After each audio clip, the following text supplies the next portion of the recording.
Hey, what is up guys? My name is Fat Ninja Turtle, and today I'm going to do a quick tutorial on two scope transition effects. And here's the first one. It's just a clock wipe, but I'm going to make it cooler. I'm going to add a few effects to it to show you what I like to do. The second one is this little scope come in with the shine and everything. So yeah, let's get into it. So what you're going to need is, actually whatever, just leave that there. I'm going to import a clip that has a sniper scope. This one doesn't. So let's go find a clip. That one has a clip. Scope, sorry. Okay, so now I'm gonna find where he's scoped in. So he gets a shot there. So we're gonna go like here-ish. Actually, we'll just go like over here. It doesn't really matter. And I'm just gonna duplicate this.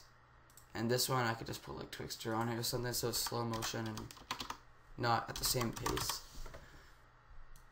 So I'll just put it on here, and I'll just, oopsie, don't input that, 59.940, and I'll just change the speed from 100 to like 10. So this one is just slower, the bottom one, so it doesn't really matter right now. Then go to the top one, and go here, where it's scoped in, duplicate the layer, freeze frame the top one, trim it, on the bottom one, trim it that way, go back 45 to 60 frames depending on how much you want. So 1, 2, 3, 4, 5, 6. I'll just do 60 frames for now. It's easier. Trim that. Go to your ellipse tool and mask this. Mask the scope out. Feather it. Oh, by the way, to make a perfect circle, hold Control and Shift at the same time, and you gotta start in the middle. Okay, then what we're gonna do is type in clock wipe. Okay, so now we get these keyframes, and it does it automatically for 60 frames, so that's nice. What we can do to make it look nicer, like make the thing look nicer, so as you can tell, all we have right now, if I just like trim this here, okay, all we have right now is this slow motion, and then it comes in with the scope. What we can do to make the scope transition look nicer is type in turbulent displace, just drag it on, go to the start,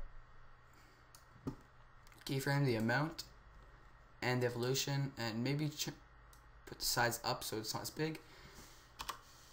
Then go over, and as you can tell, it looks kind of cool, just like that. Go over to the last keyframe, and just keyframe this like one full evolution, sorry. Change the size down a bit. Sorry, the amount down a bit, like that. Leave it. Type in fast blur. Okay, drag fast blur on, and then go back to the start. Once again, keyframe the blurriness. Go over 10 keyframes. Change it to 2 or 4, depending on how much you want.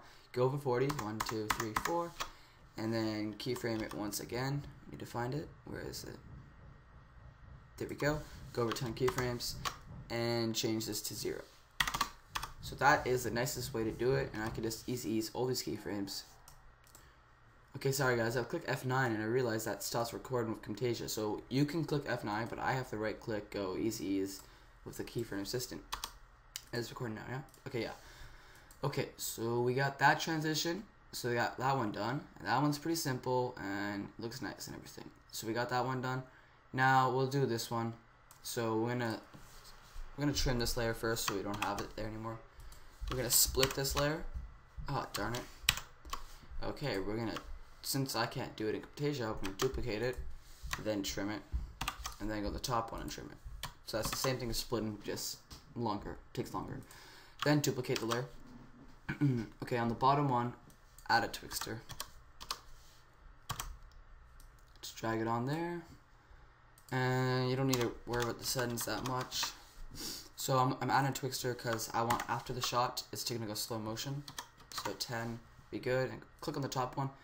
Go where he's scoped in. So here would be good. Okay. Duplicate. Trim this layer. Trim this layer.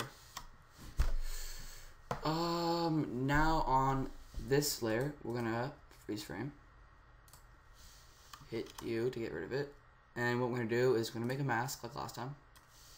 So Control and Shift at the same time. then let go of the click, then let go of Control and Shift.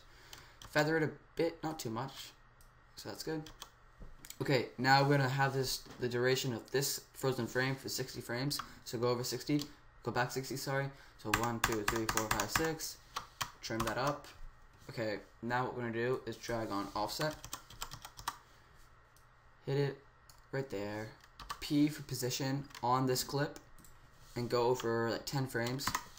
Make a keyframe, go back, and drag it off the screen. So you want it to come on, and then the offset's just going to continue. It's just going to keep going to the side. Then go over here, then keyframe the offset here. Go over 50 frames, so 1, 2, 3, 4, 5. And keep dragging it over. Do maybe like four things, so that's good. Just see if it's lined up. That's lined up pretty well. Okay, then we can hit U, and just ease these as always. Right, right click, keyframe assistant, easy ease. And there we go. So now we have this thing coming in like that, and when it comes in, when it's done, he shoots. So what we can do to make this look nicer is type on Real Smart Motion Blur. And there we go. Now we have a motion blur on, and we can change the settings a bit, so 0.2.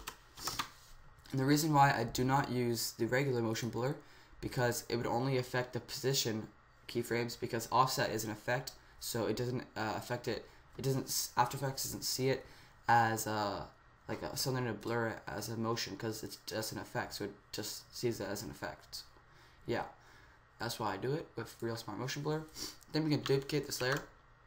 On the bottom one, type in Shine, drag it onto the bottom one, and there we go. That's how I did it. So it just comes in, it's all shiny and shit. Comes in and boom. And then we can have like an effect after the shot and stuff. But yeah, that's how you do it. So we have the first shot, turbo displays with it, and that one looks really nice. Boom. And then this one looks really nice as well. So that's how you guys do the 2 scope transitions. And yeah, thank you guys for watching, and thank you guys for 24,000 views. That's a lot. And it's not really, you can't really do anything special for video views, but I don't know, I just want to say thank you about it. And thanks for 900 subs, obviously. That's important as well. But when I hit 1K, I'll have a special video for you guys. But yeah, that's about it. So thank you guys for watching. Have a nice day, and see you guys. Bye.